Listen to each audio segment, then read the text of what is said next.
This is Things Fall Apart by Chinua Achebe. Chapter 2.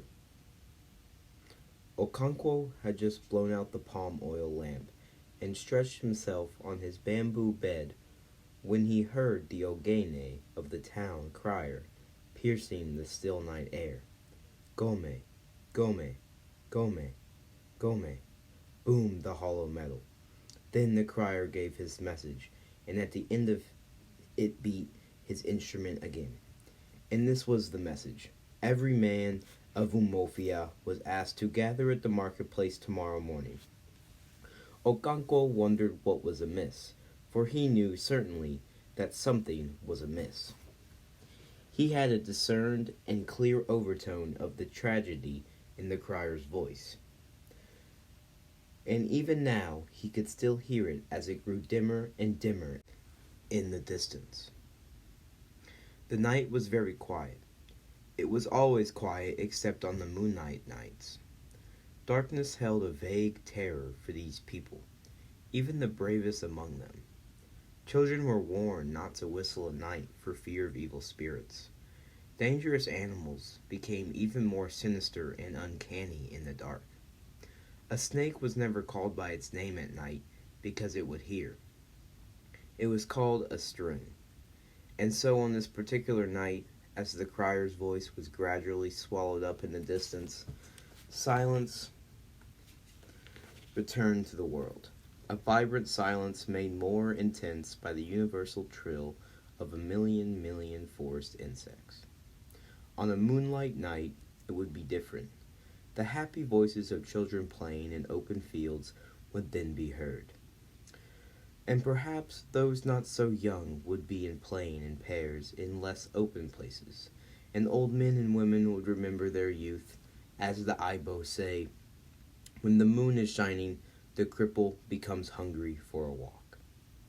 But this particular night was dark and silent, and in all the 9 villages of Umofia, a town crier with his ogene asked every man to be present tomorrow morning.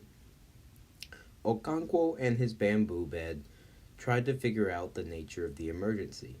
War with a neighboring clan? That seemed the most likely reason, and he was not afraid of war. He was a man of action, a man of war. Unlike his father, he could stand the look of blood. In Umofia's latest war, he was the first to bring home a human head. That was his 5th head, and he was not an old man yet. On great occasions, such as the funeral of a village celebrity, he drank his palm wine from his first head. In the morning, the marketplace was full. There must have been about 10,000 men there, all talking in low voices. At last, Ogbifi Uezo stood up in the midst of them and bellowed 4 times, Umofia Inu. And on each occasion he faced a different direction and seemed to push the air with a clenched fist. And 10,000 men answered, Za! Each time. Then there was perfect silence. Ogbifi Izeho was a powerful orator and was always chosen to speak on such occasions. He moved his hand over his white head and stroked his white beard, and then adjusted his cloth, which passed under his right armpit and tied above his left shoulder. Umofia Inu, he bellowed a 5th time, and the crowd yelled in answer. And then suddenly, like one possessed, he shot out his left hand and pointed in the direction of Mbino, and said, though gleaming white teeth firmed clench, those sons of wild animals have dared to murder a daughter of Umofia. He threw his head down and gashed his teeth, and allowed a murmur of suppressed anger to sweep the crowd. When he began, the anger on his face was gone, and in its place was a sort of a smile hovered, more terrible and more sinister than anger. And in a clear, unemotional voice, he told Umofia how their daughter had gone to market at Mbino and had been killed. That woman, said Ugezo, was the wife of Ogbuefe Udo, and pointed to a man who sat near him with a bowed head. The crowd then shouted with anger and thirst for blood. Many others spoke, and at the end it was decided to follow the normal course of action. An ultimatum was immediately dispatched to Mbino, asking them to choose between war on one hand, and on the other, the offer of a young man and a virgin as a compensation. Umofia was feared by all its neighbors. It was powerful in war and in magic, and its priests and medicine men were feared in all the surrounding country. Its most potent war medicine was as old as the clan itself. No one knew how old, but on one point there was general agreement, the active principle in that medicine had been an old woman with one leg. In fact, the medicine itself was called Agi Noai, or Old Woman. It had its shrine in the center of Umofia, in a cleared spot, and if anybody was so foolhardy as to pass by the shrine after dusk, he was sure to see the old woman hopping about. And so the neighboring clans, who naturally knew of these things, feared Umofia, and would never go to war against it without trying a peaceful settlement. And in fairness to Umofia, it should be recorded that it never went to war unless its case was clear and just, and was accepted as such by its oracle, the oracle of the hills and the caves. And there were indeed occasions when the oracle had forbid Umofia to wage war. If the clan had disobeyed the oracle, they would surely have been beaten, because their dreaded Ageni Noai would never fight what the Ibo call a fight of blame.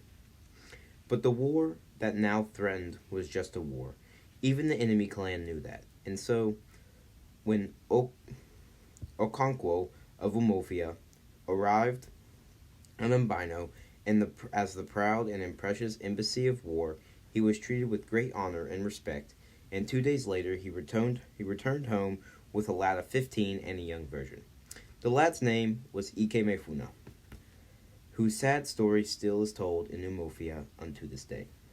The elders, or Indichi, met to hear a report of Okonkwo's mission. At the end, they decided, as everyone knew they would, that the girl should go to Ogwifi Udo to replace his murdered wife. As for the boy, he belonged to the clan as a whole, and there was no hurry to decide his fate. Okonkwo was, therefore, asked on behalf of the clan to look after him in the interim. And so, for 3 years, Ikemefuna lived in Okonkwo's household. Okonkwo ruled his house with a heavy hand. His wives, especially the youngest, lived in perpetual fear of his fiery temper, and so did his little children. Perhaps down in his heart, Okonkwo was not a cruel man, but his whole life was dominated by fear, the fear of failure and of weakness. It was deeper and more intimate than the fear of capricious gods and of magic, the fear of the forest and of the forces of nature. Malevolent, red in tooth and claw, Okonkwo's fear was greater than these. It was not external, but lay deep within himself.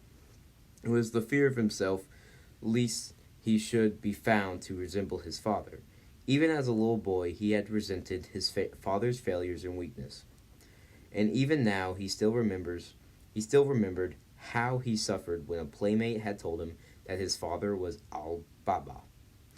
That was how Okonkwo first came to know Agbala was not only another name for a woman, it could also mean a man who had taken no title.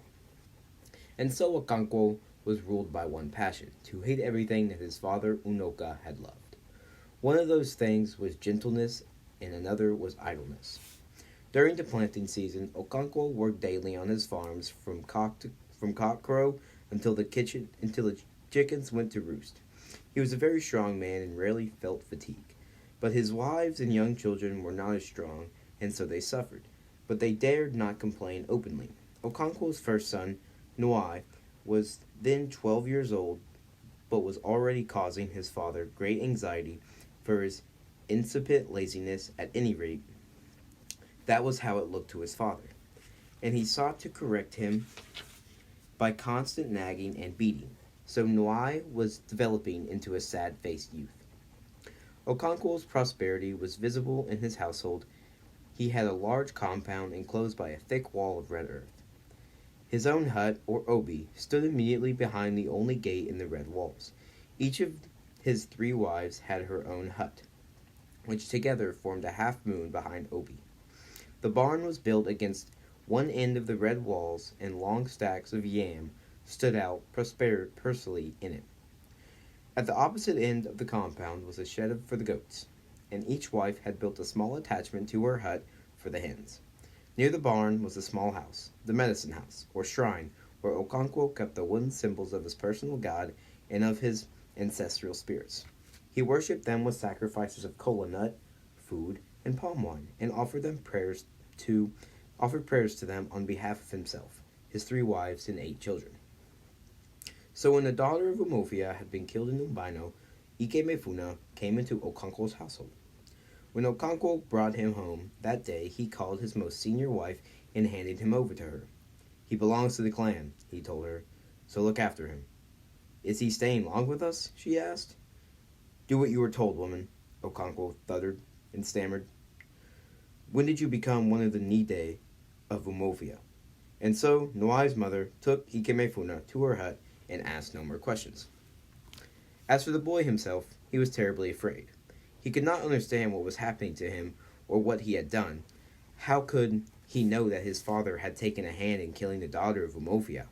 All he knew was that a few men had arrived at their house, conversing with his father in low tones, and at the end he had been taken out and handed over to a stranger.